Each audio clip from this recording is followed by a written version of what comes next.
All right, here we go. Game number 1. GENG versus T1. GENG gets side selection this time around. Nico ban. I think that's very fair up against Keria, who has done some really nasty things on that champion. Yeah, it is a very, very strong pick in his hands. The Talia will be banned here on blue side. And, you know, Faker on red side doesn't get to have that B1 Azir that he loves to get. I don't know if GENG will give it to him ever, even if they do end up on red side. So Pantheon Azir, see if the Varus is also taken from Ruler. As the Xin Zhao actually taken away from Oner here. That's been an iconic pick for him all year, even though it's dropped a little bit in priority, still an incredible pick. So on red side, you have the bans you have to ban. On the blue side, you have a little bit more flexibility. I think all 3 of these bans make a ton of sense, and that Wukong that's just up at the top right now over Vi is once again going to get locked in. Yeah, at least it did lose earlier today, which was pretty interesting, pretty surprising. DRX dropping that game to DNF. But still, even after that loss, 14-6. So feeling pretty comfortable about the Wukong first pick. The Trundle is going to be the response. Yeah, you and I were a little bit lukewarm on this matchup directly, but let's wait and see with these 2 teams what the rest of the larger draft is going to look like before we judge this matchup. As the Rise is going to come through for Faker, a lot of comfort on this pick, and it does empower whatever this side lane for Doran will be if he has an aggressive angle there. Chovy looking for a Galio pick into this Rise. Decides to pivot away. Wukong Gwen has just been so insanely common because Gwen needs to be able to close the gap to do massive damage on her targets, and Wukong puts those targets into the air and immobilizes them so she can do just that. And this rounds out a combo very well here with the Annie to come through here from Chovy. Yeah. We don't know what the bottom lane is going to look like just yet, but you have insane side lane pressure and engage. Yeah, Annie Wukong is just really strong. Tons of CC, tons of lockdown. It's almost instant as well. If you're ahead with those 2, you can make any fight yours essentially and fight on your terms, as it is going to be the Aurora. Response from Doran into Keen's Gwen. Really interesting. This does mean the Rumble Vi combo is available for the rest of the series as well, which did go through this draft. And the Aurora is going to be such a strong lane matchup into the Gwen early. And if there any resources are given over to Doran, he starts to run away with that matchup. It becomes so difficult for the Gwen to have any impact in the game. Rakan incredibly strong when Poppy is banned. We've discussed this a lot, and it's going to continue to be the case. Wukong, Rakan, as broken as Wukong is alone. Alistair comes with this. Keria Bard has been pretty scary. I mean, it works decently well with the comp from GENG, but I don't know if you really want to ban it in this case, because Keria is on the other side, right? You can break some of those combos with the Bard. I wonder what their opt-in is going to be here. I don't think this is really a Jhin draft for Guma either. Jhin actually feeling a lot better for Ruler in this situation with the picks he has at his disposal. It's a kind of tough ban as they just decide to go for the Yunara, even though Annie Wukong is so strong into it. They're just respecting that. If you can avoid it, feels really good. They look for the Jhin anyways, Valdez. Yeah, I mean, it's if you're going to blind something, at least it's got a decent amount of range, and it's extreme comfort for Guma. You were talking about the Bard as well for Keria, so, you know, Jhin Bard has been their go-to, actually, and I think they're just going to go with comfort here. It should work very well into any lane that it's, you know, challenged with here on the side of GENG at the same time, so I don't mind it. It's better than, like, you know, trying to awkwardly pick a support blind. As we're thinking about a bottom duo here for GENG, will be Sivir for Ruler. Sivir plus Rel does feel like a lot of engage, a lot of prio gain. Like, Sivir is in the mid lane, but she feels like a side lane threat because she always gives you prio through that mid lane, especially into a champ like Jhin, which is not going to be able to match her wave clear. If we just see Bard here, it's very predictable. And it is going to be the case. On one hand, I don't think this is the most optimal position for Bard or Jhin on the side of T1 here. Like, it's very risky the way that this could shape up, because if your Trundle falls behind or you're not winning... Game number 1 of GENG versus T1 starts now.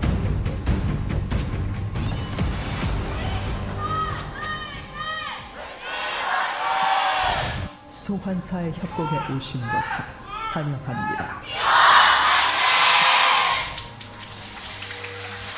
Alrighty, game number 1, Gen.G versus T1. The second of their 3 matchups here in the Legend group. The first one went the way of T1. It was a 2-1.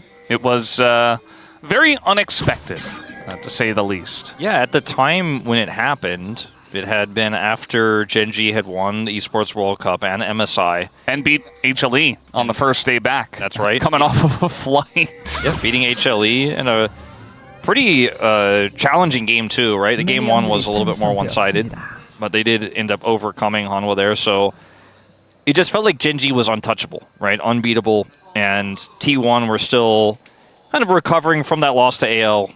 And again, it's hard to like really put T1 down and their results down, considering how close they were to winning, and the fact that they lost to AL, who then took Gen.G to 5 games in the EWC finals.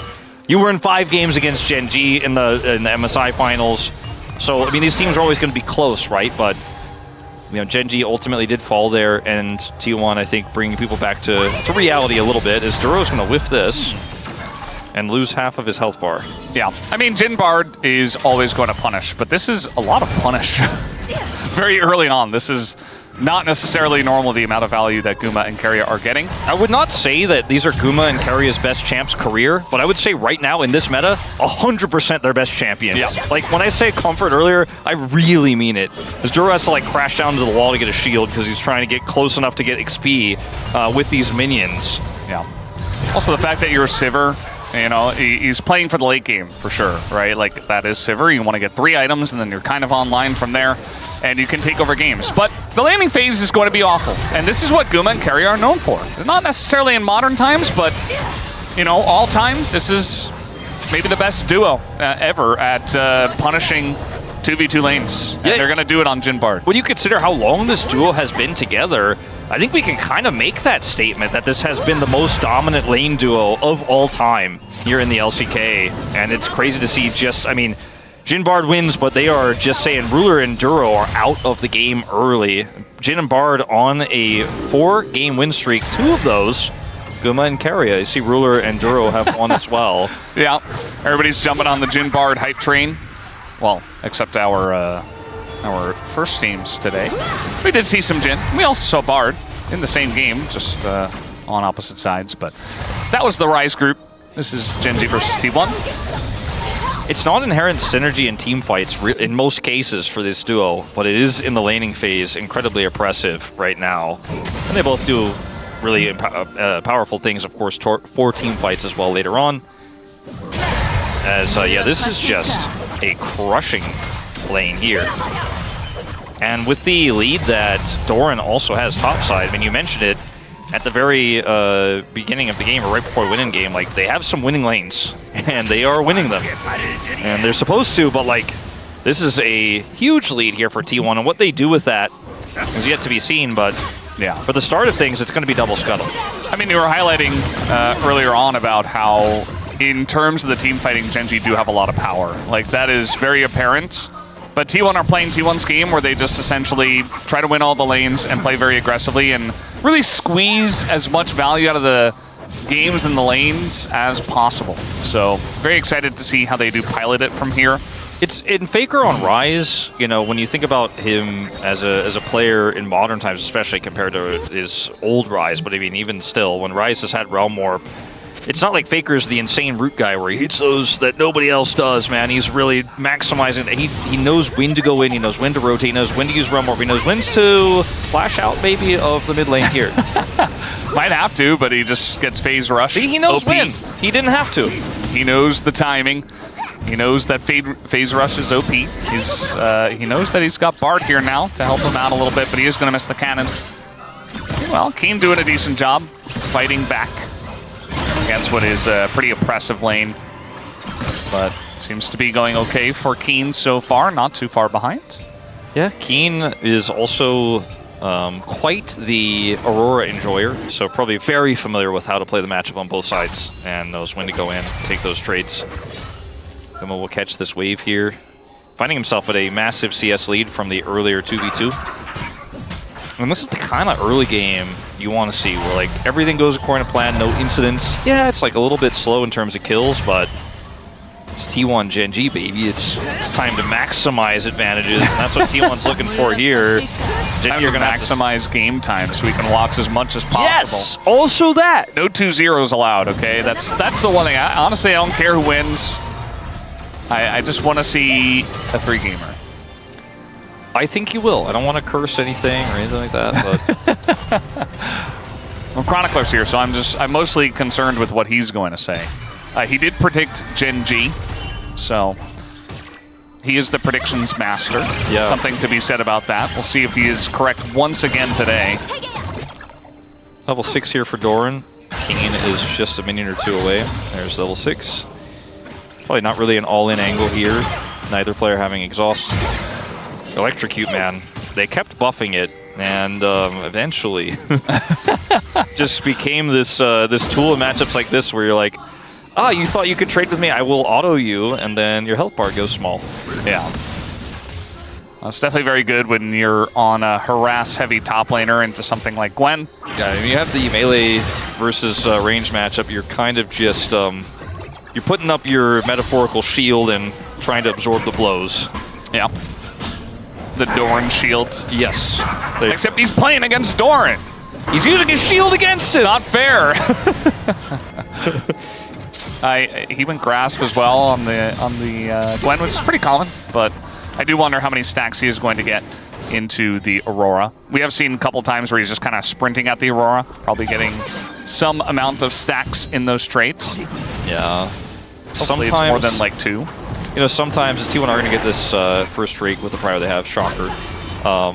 Sometimes when I'm playing top lane, and I'm kind of multitasking on my computer, I put that Grasp rune in, I'll look at the counter matchup I'm in, and suddenly I'm playing, you know, Renekton into Aurora, and I've got Grasp or something. What am I doing? I wouldn't go Grasp on Renekton, but you know what I mean. Like, yeah, well, you were distracted. You were multitasking. Yeah. You know, that's the way it goes. Yeah. I have been a victim of looking elsewhere, and just knowing my team is not going to communicate with me in the chat anyways. Of course, so. Yeah.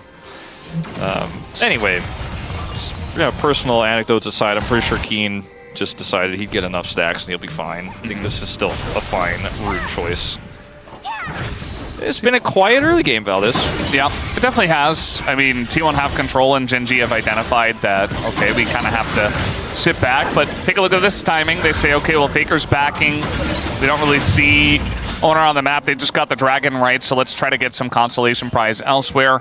They're going to get 2 of the grubs, not all 3. Consider also, too, Valdez, that like Wukong can't really impact lanes pre-6. Yeah. So that's another big win here for T1 when they draft these winning lanes that, you know, it's a soft counter, right, to the Wukong, and that it just really hurts his potential to actually protect those losing lanes. And Oner has a massive jungle lead. He can invade like this. Like, he got double scuttle. He's a level up.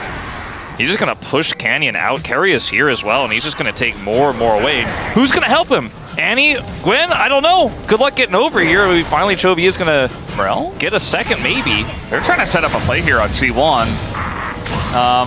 You can see it's more of like a vision play, you know. They're going to Realm Warp into mid, right on top of Chovy, who has to flash. Actually, the stun with the pillar is so cute. That's the kind of Realm Warp stuff I'm talking about with Faker, you know? Because he's there, he's threatening, but for the lane prio he has, the jungle of Canyon, and when that looks like, okay, we may have overstayed a little bit, oh, boom, I get flash on the way back. I'm back in lane right where I want to be, and I got Chovy's flash with my teammates. And, I mean, this pressure bottom lane with Duro going up to try to defend means they get more power here. Another plate goes over. All right, trying to make a play here on Aguma. He's just going to take the safe way out and flash. There's the cleanse on the stun, and now, excellent ult comes in. The Tempered Fate keeps them alive against the Wukong.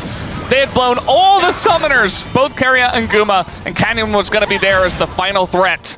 I know Instead, he got isolated. I know it's lane prio, and it's only a 900 gold lead, but it really does feel like how T1 are using this prio is practically running circles around Gen G in this Tempo vibes. Game. Tempo vibes for real, but I mean, I think it's more than just a vibe in this one. It's just good play, and you know, like I said, the comfort with these champs and the lane prio they have might be enough to get them over the line. No missed. He's in a lot of trouble here. He does have flash at least. He's pushing forward into the turret. A lot of needles do come down. There's no TPs available. There's no jungler on the way. He's just dead. First blood goes over to Doran in the counter matchup. He's going to love that gank from Oner.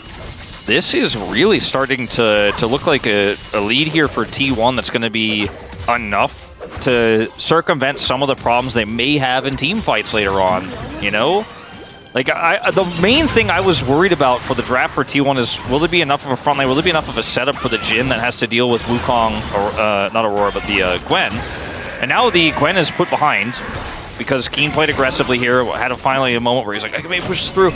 Gets ganked, gets taken out, doesn't flash wisely. Was never going to get away there.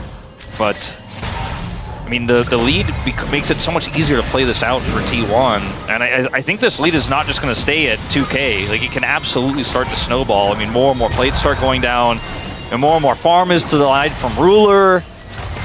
And, I mean, Guma doesn't look like he's backed for a little while. Yeah. Has his first item and waiting for sure. Another plate in his pocket. Yeah, I like the way they play that too, where the Sivir's just gone. Like, Ruler has been pushed out of lane. He's behind a decent amount, already about 600 gold. Does Guma have the lead? So they know that they're totally safe with no Sivir there. Even if Canyon does come down, even though they have no summoners, they can still pressure, they can still get that, eke out that little bit of value, that little extra turret plate. And that is definitely their way. I mean, look at the timing of everything that starts to set up here now as well. Like, Bard's rushing back into the mid lane. They have Cryo for Dragon. They also have Realm Warp. Faker can come down here and deal with Sivir's wave clear with his own. And they're like, checkmate, Genji. Good luck getting on this Dragon. You've got great engage tools, but not if you can't get to the objective itself. And Guma can deal with the mid wave because he's not laning into a Sivir, and then he can be here with ult. And Oner's just like, you can't even walk in here! The pillar will expire, and they could try to walk in. Then they can walk in, yeah. Or they could have, like, jumped over it, you know? Yeah. There are a couple of ways, but yeah, they're just probably going to have to give up double dragon here in this early game. Just look at the cross-map opportunities, and they aren't there. You know, Chovy's pushing a wave bottom as Ruler catches a wave in the mid lane. To one. Oh, and we got a play here once again on the Chovy. Still no flash from the earlier Realm Warp, but now he's just able to get in and punish. It's another kill. It goes over to Oner, which isn't exactly ideal, but it's still very good for the team. I mean, that was the one place where Genji had a player doing a thing. And then they're like, he's not doing it, it's not allowed. Another Realm Warp success. First one gets flash, second one gets the flashless Annie. Close on the Dragon, but ultimately with no real way to get in there didn't necessarily matter. And I mean, what are you gonna do? Drops a bear. Yeah. That's all he's got. It's just very interesting that in this meta that's so team fight dominated that T1 are finding a way to play their game. You know, we've seen T1, you know, kind of adapt, and they're very good at team fighting. I think that Doran really helps with that, actually, and he's been playing very well. But now they're just kind of going back to old T1, which was games like this. Like, if you think about even a year ago, 2 years ago, they would just play games like Varus Ashe, and you just don't get to play the game, and you know, Oner would just gank top, and it would just kind of be over from there. Like, Genji aren't out of this one for sure. It's just really cool to harken back to an older meta, an older time where this was essentially how T1 dominated an era of League of Legends. And, you know, I think a lot of people thought this wouldn't be possible with Doran in the top lane. A lot of people were like, oh, that's T1's style. They can't do it without Zeus. The Doran has just changed as a player. He's improved as a player. He has an amazing matchup here. But he's eking out all the leads he needs to give them these types of positions. We're going to have a big fight topside, and Chovy does not have friends. Yeah, just trying to bait him into the fight. Chovy, I feel like Oner even... maybe not. I think that would have been a little bit too risky to continue there, especially with Wukong nearby. But still, putting a lot of pressure on a Chovy. This may be a bridge too far, though. Chovy did have his stun prep, but Faker's way out of there. When I saw Oner coming back in, I got a little bit worried. Still a little bit worried. A bit of a setup brewing here from Genji. Looks like they want to take some kind of fight. We have exhaust here on a Ruler as Keria is calling for this. And now the magical journey. Looks like Keria can't quite get in there, but now the TP on in into immediate tempered fate. Faker is in that backline with no escape as a bunch of damage is being done. Doran there as well, but the needles go in, and Faker actually got out of there. Doran now in the backline himself as Faker does get taken down eventually. Genji trying to press forward. They got this strong Gwen trying to frontline, but they can't really deal with Guma. And so now they're on the run, but can they run away from the Jin? Is really the question. The shots, a couple of them do ring true, but the others do miss. I mean, call it luck, call it T1 magic, but 1,500 kills, by the way, for Doran, a second top laner to hit this milestone. Guma's gonna have to cleanse. That's a good pick up there from Chovy. Nice, doing what he can. Nice grab with his ultimate. You know, hasn't been able to do too much with it just yet, but like I said, call it luck, call it magic. It's fights like this for T1 where you're like, oh, I don't know about this. I mean, that's a Wukong. You're pushing in pretty deep. And then Faker TPs into no man's land. They see this, and Keria perfectly has his ultimate timed for Faker here. He's still in no man's land, still doing a decent amount of damage, but T1 are actually trying to kite and disengage on the right side of the fight. Faker gets out, so much damage is done by Faker, and then Doran's arrival, they crush it. Yes, he dies, but Canyon has to flash for it. They both flashed for it. Exactly. He did as well. And then, so you get two flashes there. Keria, guess what he's got? His realm warp for the exit. And it just feels like that shouldn't have happened. Like, it doesn't feel like you should be able to get away with that. And yet, T1 do. Yeah, that's the way it goes here at Legend Group. Sometimes these teams just pull it out of a hat. They're going to get a whole turret. Yeah, he's just going to get this one here. Straight for the Rift Heralds. A big group up, tons of wardage and that's commitment from Genji on the top side of the map. Feats as well. Yeah, they got 2 objectives on top of it, so they were even contesting for that as well. Now, the Genji team fighting comp is significantly behind, but as we saw in that last fight, fights can look pretty close, and I thought that the ending to that fight might have been a reminder that, you know, if you go too deep into this comp, if you play too aggressively around your prio, you can get punished. Duro was considering one of those punishes right there, but didn't have enough teammates nearby to look for it. But it starts to make you wonder, like, do T1 have too much of a lead now? I think the answer is no. And they want to keep on keeping enough hold of this tempo to make sure they can continue to dictate fights on their terms. They have double dragon, but they do not have prio for the third. So Faker's just going to get another turret. Yeah, it seems to be his game plan, is just let them get objectives and just kind of side lane. It's better than not side laning. Duro going to take a ton of damage. Doran as well lays down the ult, but they're not contesting for this. You see that Oner is in the top jungle of Genji. Trying to steal it was Guma. Yeah, I mean, this is a really cool play, though, because they can actually significantly damage the second turret. And if there was another wave here, I think they just get the whole thing. They're going to hold some damage on it. They were considering it, yeah. But, like, because Faker and Oner are topside there, and Guma has a completely non-committal ult, he just tosses his ult out. If he hits one more of those shots when Doran drops that ultimate, they kill somebody, give a dragon, and get a turret and a half. You know what I mean? It's T1 really knowing that the team fighting comp with Genji is too powerful, too potent at this moment. They've got a 2 Drake lead. They can find value elsewhere, and maybe even get a pick. And that was just fantastic decision making there. Not that Genji made the wrong choice; they made the only choice, which was to show up to dragon. But T1 were one step ahead. Yeah, Genji though still in it. They get that Mountain Drake. They're not too far behind on gold. They have a nice amount of scaling with the Gwen and the Sivir, and, you know, a nice amount of engage on top of that. That's kind of the 1-2 punch of the Genji composition. And as long as the next fights, or, you know, it might be one, might be a couple, stay relatively even, I feel like as we go later in this game, T1 will have to answer some of Genji's tools that they have in their kit, which they kind of drafted into. Like, Genji knew what they were getting themselves into. Yeah. But, you know, how will they actually execute it to make their composition work? And if somehow, like, one of these lanes went awry, like Doran made a mistake, or Chovy was able to catch Faker, get his flash early, and the prio leads for T1 weren't there, I think this game could have looked completely different, right? Like, T1 also knew what they were getting themselves into this draft, which means they need to take that pressure and never let it go, and so far that's been incredibly successful for them. Their Dragon give was not for free. And they keep putting this pressure on. This Rise is going to be incredibly useful at trying to keep these melees at bay as well. Faker went for Rod of Ages. We'll have Seraph, who's going to be relatively safe. Not that he's like tank Rise, so we've seen in the past, but he's going to be relatively safe in the front line. And if he gets enough gold here from sitting in these side lanes, sitting on those turrets, it's going to be hard to pick him. And then Jin is super far away. And then suddenly you could see a world where T1 actually can just straight up team fight. With the lead they have, almost feels advantageous for them if they can get enough money in those wallets. Yeah, absolutely. For now, it's just a lot of playing around vision, trying to set up a bunch of deep wardage here for T1 around the Otacon, it looks like. Which, always an interesting objective. The Sivir here into the Bard. Felt like a good choice for Ruler, expecting it.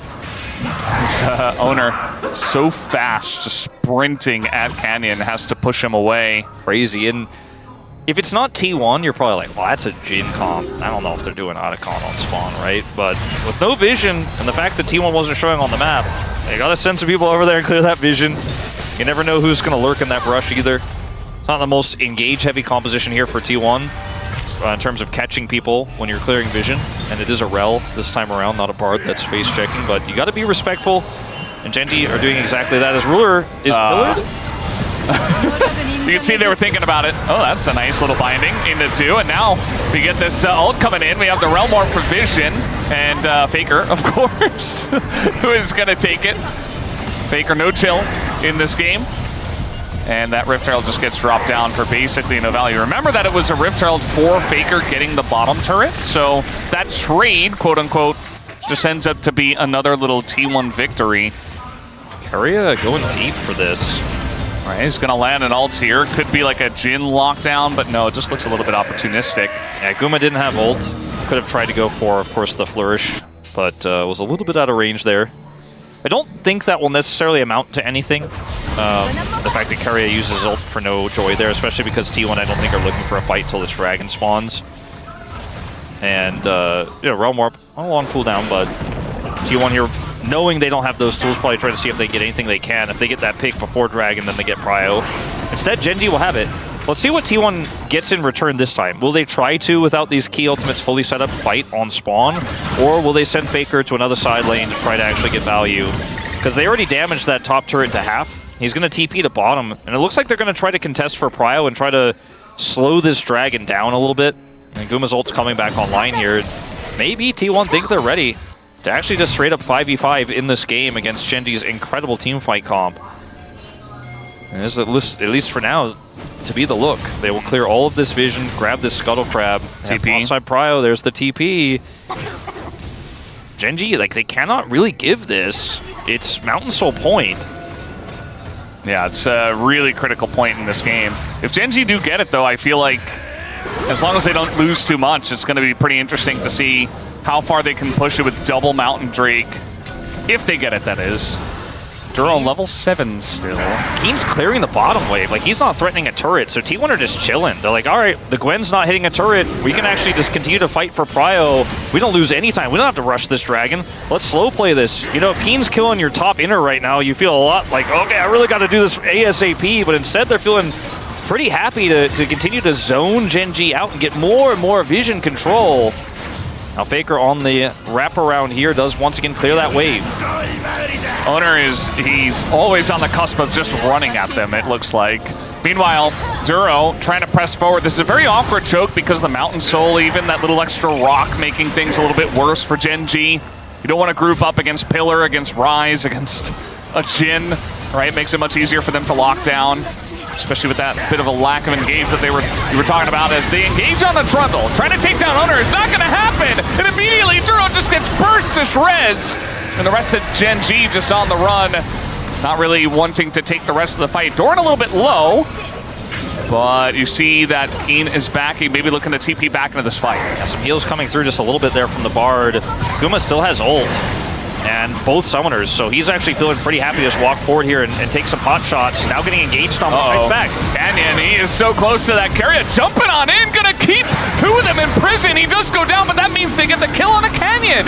It's actually gigantic as now Guma, the Scissors, are pushing forward, but Keen is not going to get any kills. Ruler now just sprinting at them, actually can do a lot, but no, he's taking too much for Faker. Totally ignored the rise, and it's a massive mistake, and T1 turned this fight around. They were already ahead, but now they're just getting the bonus kills on top of bonus kills. Will T1 get everything in the fight? I mean, this might just be the game-ending fight. Straight up, 5 dead for GenG. Who cares about a Mountain Soul point? It's T1, Baron spawns at 25, and they'll start it at 25-10. Doran gonna get the whole mid turret, and this team's team fighting, their synergy, it looks like they break the rules of League of Legends. They do things that aren't possible. They're doing this to GenG when GenG have the stronger team fighting comp, but they have a big enough lead.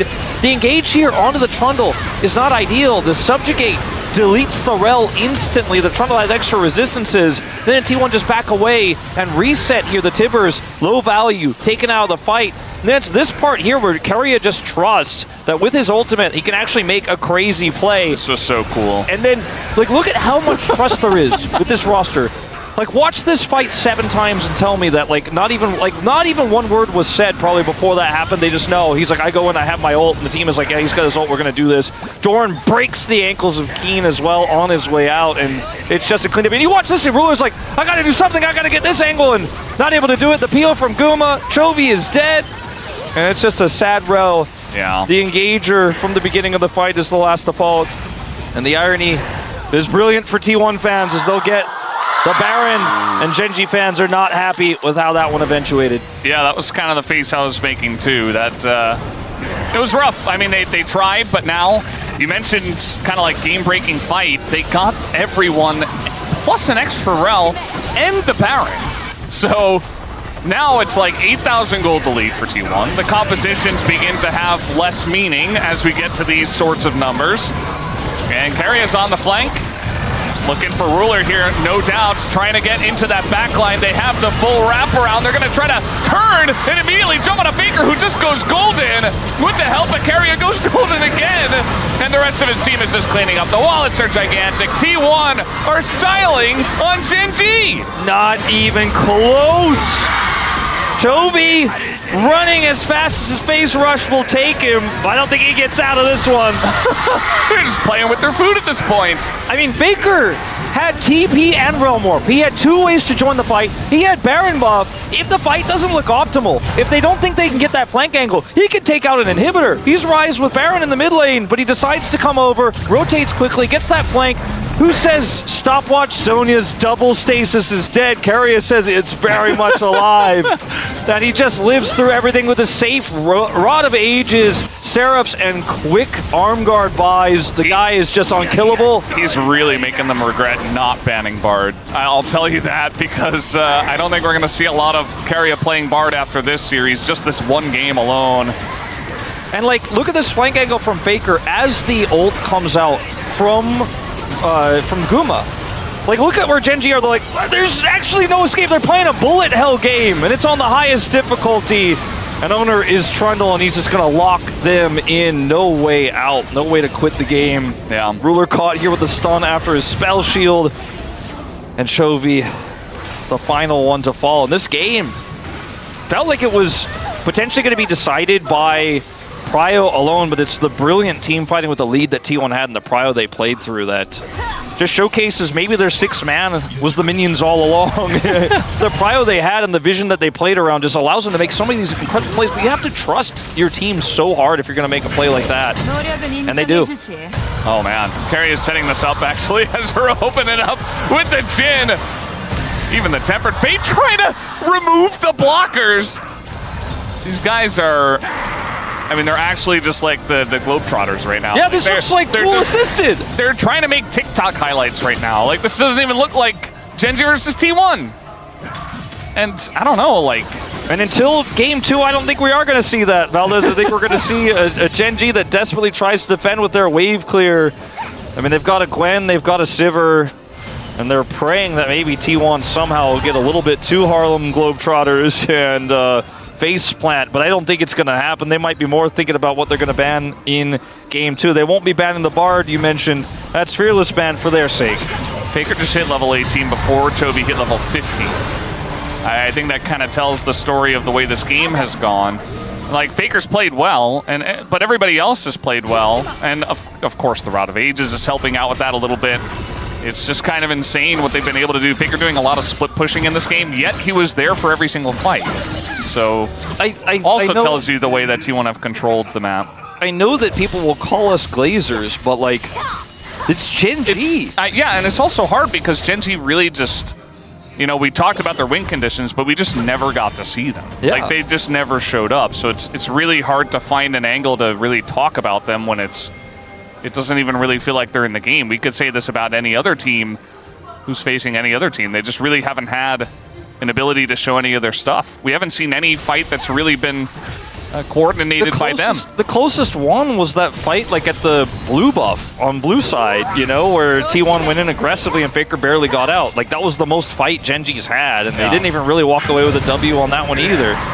Right, trying to make a play here once again. They're really trying to bully Rulers. It's very obvious. They're like, okay, we got a target on this guy's back. And now Gen G down 13,000 gold. Looking for the angle. Oh man, just dropping Aurora ultimates on top of Toby's head as the shots ring true. Oner just running at them at this point in time, gonna remove some blockers. There's the stun, and Rulers, they get him first again. And yeah, T1 really just styling on them at this point, just having a lot of fun. The fans are getting a great kick out of this game, at least on the T1 side. You saw the facial expressions of the Gen G fans earlier. Didn't look great. This is just a dominant victory, no two ways about it. I feel like we didn't see Gen G at all in game one, and T1 making a statement here. Keen doing a lot of damage, but I think with him being really the only one left, it's not going to matter here, Valdez.